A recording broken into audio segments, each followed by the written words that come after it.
All right, so now you're ready to install your HyperSwitch. First, you're going to remove your old switch. The pickups will connect to what's referred to as the piggyback terminal strip. The power positive and power negative, the hot out, ground, and tone controls will connect to the screw terminal on the side of the HyperSwitch. Again, if you're having trouble identifying the wires that go on the HyperSwitch, make sure to check out the diagram that corresponds with your guitar.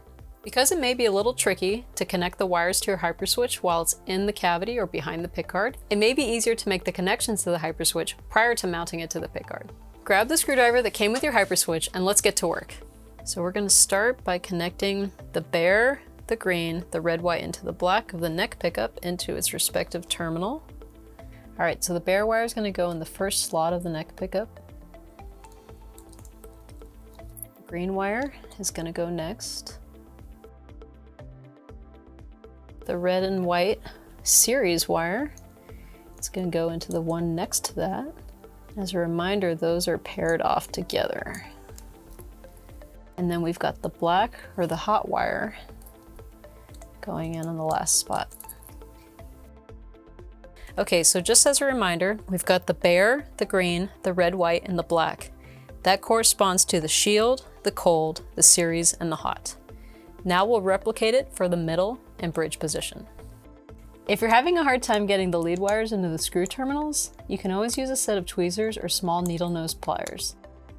All right, so now we're going to move on to the side screw terminals.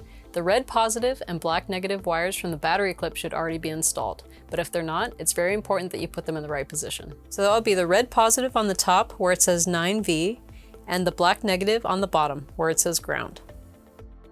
Next, we'll connect the wire from the volume pot to the output terminal.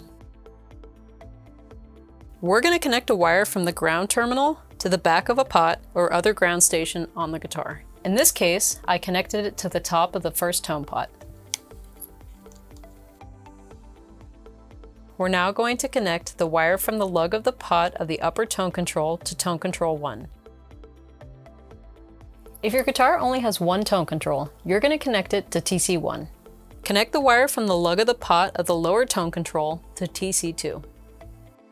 Now that we're done wiring, I'm going to install a 9-volt battery to the battery clip. So I'm going to put the pickguard back on the guitar and flip the guitar around. It's worth noting that on most Strat style guitars, you can fit a 9-volt battery into the cavity next to the pots and the wiring. On this particular guitar, I've got a pre-routed battery box on the back.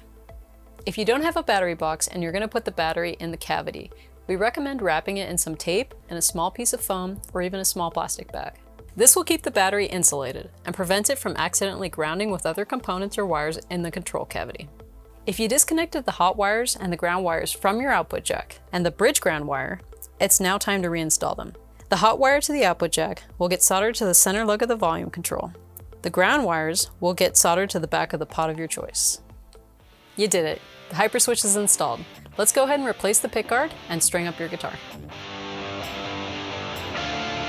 All right, so you're ready to download the HyperSwitch app and pair it with your guitar. If you have any other questions or comments, reach out to us at SeymourDuncan.com. Thanks for watching and enjoy the HyperSwitch.